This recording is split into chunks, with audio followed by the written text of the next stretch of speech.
In previous video, we have downloaded TrueNAS Scale and hosted it using HyperV. Now we are able to log in.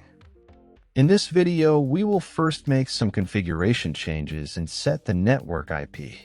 Then we will create some storage pools with physical hard disks. After that, we will create a user and create a SMB Share so we can access the share from the network. Then we will destroy the TrueNAS virtual machine, of course, with the configuration backup. Then we will spin up a new virtual machine with a completely new installation of TrueNAS and try to restore our configuration and data. So stick around and watch till the end while we do all these experiments before the actual installation.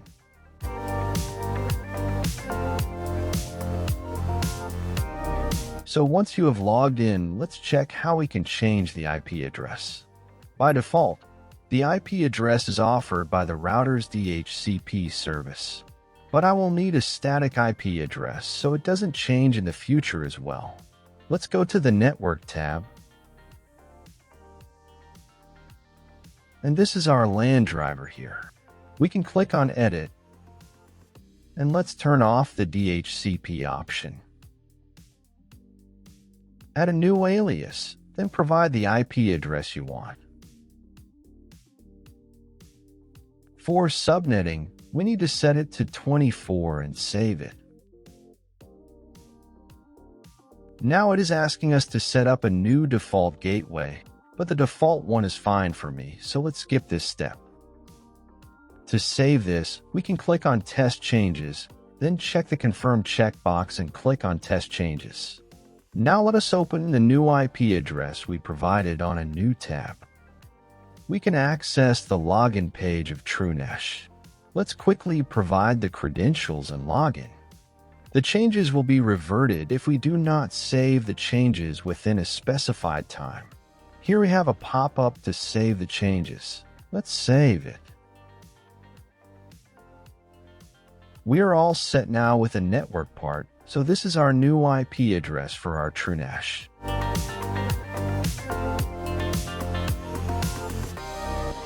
Next, I would like to change some visual looks of the UI.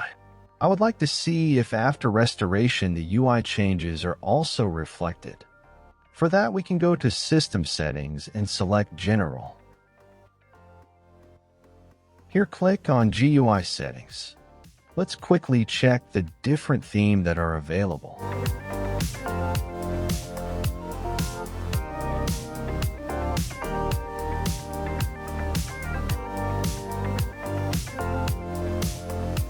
I like this one. Show console messages options might be useful to some people. I will turn it on, and let's see if this is also restored. Let's click on Save. To restart web services, I will select Confirm and click on Continue. The new theme is applied, and we are also able to see the console messages.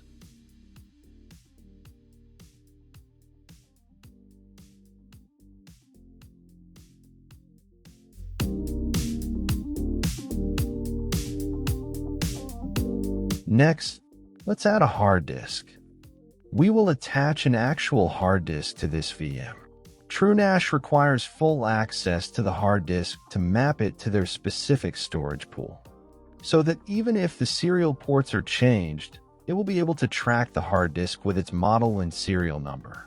Let's provide it with just a single new hard disk.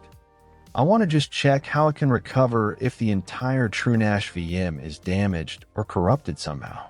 Can a completely new installation of TrueNAS really recover the configuration settings and data from the hard disk? Let's create a storage pool with the hard disk we attached. I will go to the Storage tab, and here is the pool creation wizard. Let's give it a name.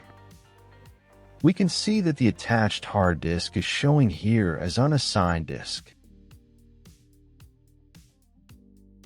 Here we can choose the VDEV layout. We'll select Stripe for now. This is not recommended because the data will be stored on a single disk and there will be no copy of it. That means we cannot recover any data if the hard disk gets corrupted. As this is just an experiment, I will create a stripe. I also do not have any other storage to spare for testing right now. Let's select this option and click on Next. These are optional, so we can skip this part for now. Let's directly go to the review part and check that there is a 500 GB hard disk. Let's create the pool. I will click on Confirm and Continue.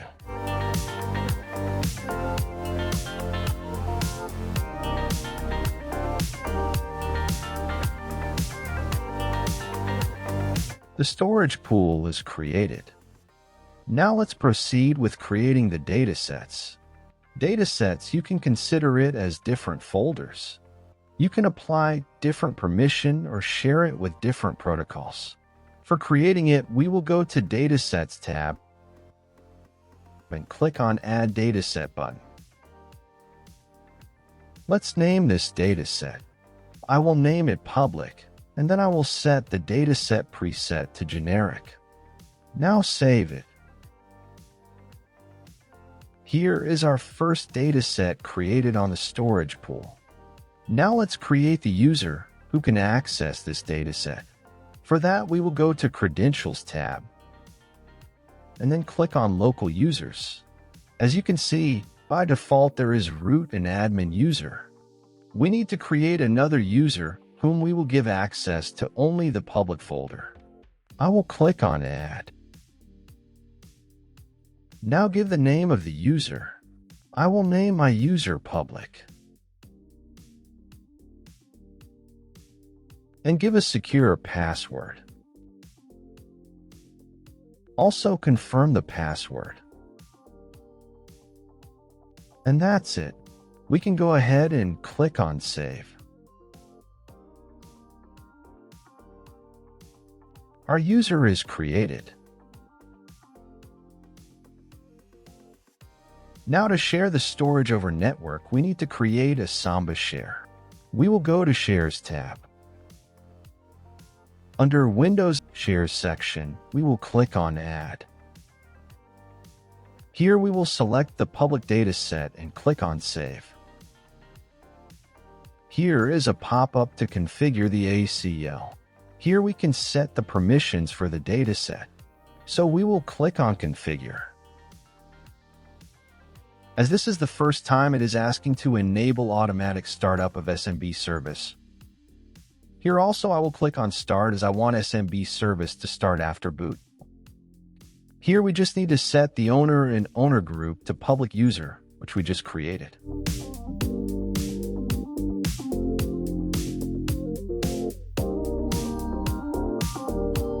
Also check this boxes Apply Owner and Apply Group. Now we can just click on Save Access Control List. We have successfully created the SMB Share. Now let's open Windows File Manager and map the network drive. Click on this three dots and select Map Network Drive. Enter the TrueNAS IP address and the network share name in this format.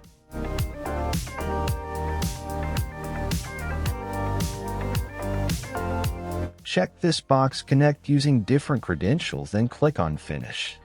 Enter the user credentials you have created in TrueNAS. And now we should be able to access the network drive.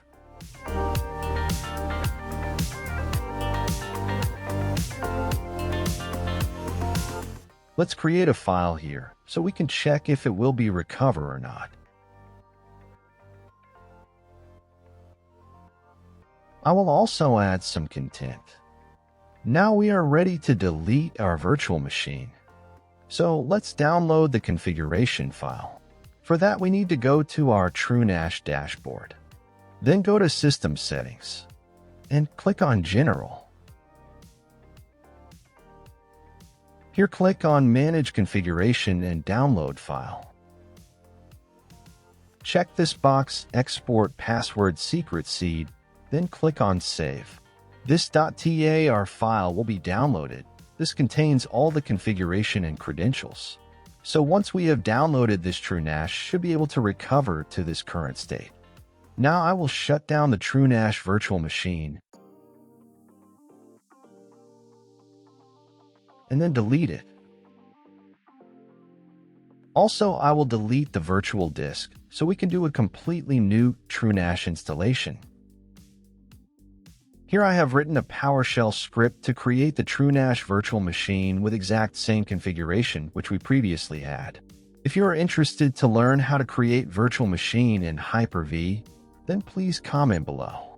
If there is a positive response, I will think to create a video on this.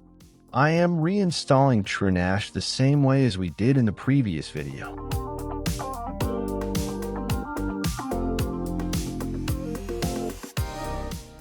Installation is complete. I will remove the bootable ISO and attach the same hard disk again.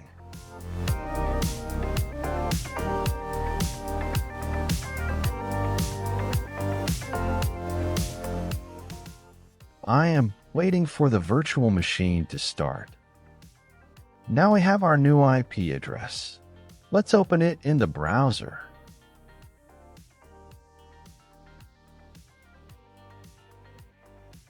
Let's create our new admin user, but with different password. We will know if it recovers last configuration. Will it be the old one or the new one? We have logged into the dashboard. Now let's go to System Settings. Then General. Click on Manage Configuration and choose Upload File. Here we will upload our .tar file. Then click on Upload. It is taking some time, but let's check what is happening in the virtual machine. Looks like it has restarted. Now open our assigned IP address for TrueNAS. We are able to open the login page in the same IP address, and also the theme is still available. Let's log in, this time with old password. The old password works. I'm able to log in, and I can also see the console messages as well. Let's check our storage pool. Storage pool looks as it was, and I'm also able to access the network share. The file is available. Content also available. Looks like TrueNAS is really great with handling storage. In the next video, I will set up TrueNAS for my day-to-day use, and we will also check different features that TrueNAS offers. So stay tuned for the next video on TrueNAS, and if you like this video, please don't forget to like, comment, and subscribe.